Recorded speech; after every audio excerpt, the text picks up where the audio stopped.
What's up, everybody? Hope everybody's having a great day. Me, myself, I am not. The Los Angeles Lakers continue to be the most inconsistent and most frustrating team in the NBA by a long shot, notably Anthony Davis.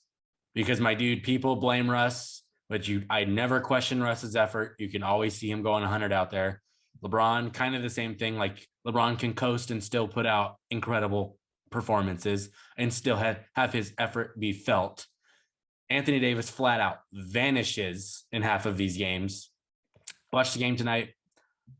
We played the Grizzlies, and I wish I could pull up the stats right now, but Anthony Davis basically had like 18, 10, and something, and Steven Adams had like 4 points, 12 rebounds, and something else, right?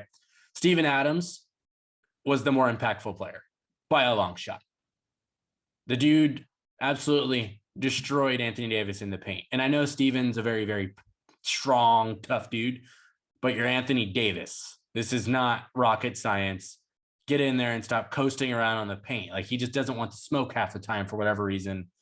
And it blows my mind. And it's incredibly frustrating to watch because it's like, dude, get off the 3-point line. You shoot 18% from the 3-point. Like, if he never shot a jump shot outside of 10 feet ever again, I would be happy because it is bailing the defense. It is almost a turnover. It's almost the equivalent to a turnover when he shoots those. I would rather have Russ shoot the outside 3-point shot because at least Russ shoots like 30%.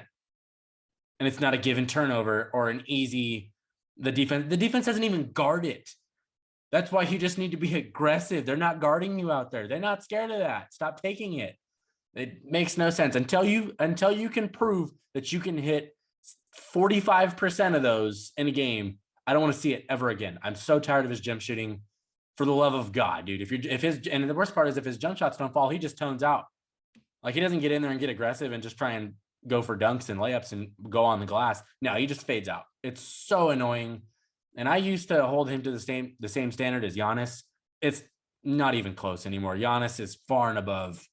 Every time Giannis is on the floor, you know Giannis is on the floor. There were minutes in that game against the Grizzlies that I just watched 30 minutes ago where I didn't even know he was on the floor. Like, you never felt him out there. It was annoying. He's not the only problem the Lakers have. The coaching, while it's been better, is still an absolute train wreck. I never understand half the lineups. At one point in the fourth quarter, while they were trying to make a comeback, we put out a lineup of 4 guards and Anthony Davis. How do you think that went when we were getting killed on the glass before that all game? 4 guards that are no taller than 6'3" and Anthony Davis, the guy who's not being aggressive on the glass. Boggles my mind how this stuff happens and how someone can put it out there and be like, that's the lineup we're going to run with. That I just don't get it. Like, you're going to give LeBron 1 minute of rest. That does nothing. It does not. You cannot prove to me that 1 minute of rest is going to do anything unless the guy's played 47 straight minutes. It just doesn't. It's just irrelevant at that point when you're trying to come back. They got beat by a Grizzlies team missing half of its roster and their best player in Ja Morant. And it wasn't like they played like a close game. We had like 40 freaking turnovers. Just absolutely horrific. Like 2 nights ago, they looked fantastic against the Celtics. And part of the reason they looked fantastic is because Russell Westbrook and LeBron made up for all the mistakes and were aggressive. And you knew those guys dominated. Well, when LeBron doesn't have as great a game, when Russ didn't have a great game tonight, especially, but when he doesn't have it, you need to rely on the guy that's 27 years old, younger than all of them, and supposed to be the number 1 option on the entire team. And then when that guy basically is a ghost out there, it just boggles my mind. They kill me when I watch them. Like, Anthony Davis, you're shooting 18.8% from 3. You're 56% on 2s. Get inside. Stop sitting out there. You're not going to make it ever. Like, I think he made 1 3 tonight. I think that was the first 3 I've seen him make in like 7 games. And he's probably taken like 2 or 3 a game over that time span. It's horrific to watch. The roster construction is a small problem. They don't have big wings. And for a lot of Laker fans, for whatever reason, believe that Trevor Ariza is just going to solve their defensive woes. That is not going to happen. They don't defend. Their defense is fouling or praying the other team misses. If you've watched the Lakers, you know that's what it is. It's nothing but reaching, hacking, and praying. That is all they do. I can't defend him at this point. I really thought they were going to try and turn the corner after that win against the Celtics, but even that win was against a team without Jaylen Brown. And the game against the Celtics was a lot different than this one. And I noticed the one big difference. They actually moved without the ball in the game against the Celtics. Like everybody was like on offense, everybody was moving. Nobody was standing still. This game went right back to standing still. That's a coaching and an effort thing. Coaching needs to get on them. Hey, stop lining up. And it's such a horrible scheme. We have like 3 guys go sit in the same corner and have one guy try and set a screen on the low block so that the corner gets open. The teams know it's there now. We've been doing it for 3 years. It's not going to work. It works once every 10 tries. And all it does is slow them down and encourage everyone standing there, which limits the flow of the offense, which kills guys like Russ, kills guys like LeBron. It's pathetic. It's a horrible scheme. We need to get rid of it.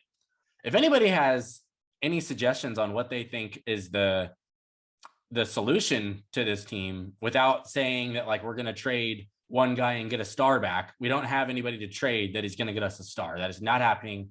People need Damian Lillard's not coming. Miles Turner, you're probably not coming. I don't think he's a star, but he's a definite upgrade. Bradley Beal, you're not coming. None of the Ben Simmons, you're not. That would probably make it worse. Nobody's coming to save them.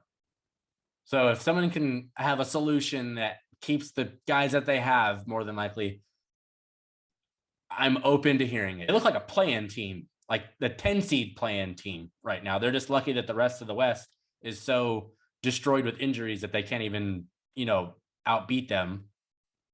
I don't get it. I don't get it. Anthony Davis, you piss me off once every 2 games. LeBron, you're still great. I don't have much issues with LeBron's effort. He's been good. Russ, you've been great, especially the last month of the season. Anthony Davis, there's basically been an entire basketball season or 2 now where you were supposed to be the number 1 option on a team and you look like somebody that does not belong on an all-star team. Right now, he would not have an all-star vote for me. And he's got good counting stats, but no, your impact is not felt, dog. For the love of God, get inside, throw some shoulders, get in there and be a big.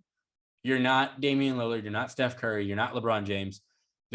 You're none of those guys. You're Anthony Davis. Get in the paint. That's when you're at your best. It makes no sense to be anywhere else, especially when they're putting lineups out there that optimize you to be the only big in the paint.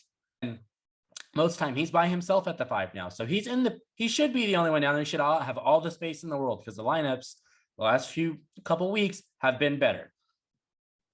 Get in the paint and make people know that you're there. It's the Giannis Antetokounmpo method. Just run through people.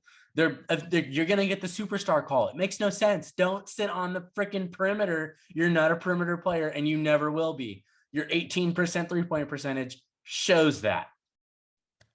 If you got to this point in the video of my rant and my frustration and you liked what I had to say or you agree with it, and if you haven't already, subscribe. I really appreciate it. It helps me a ton. The Lakers, you destroy most of my nights. This looks like a first-round exit.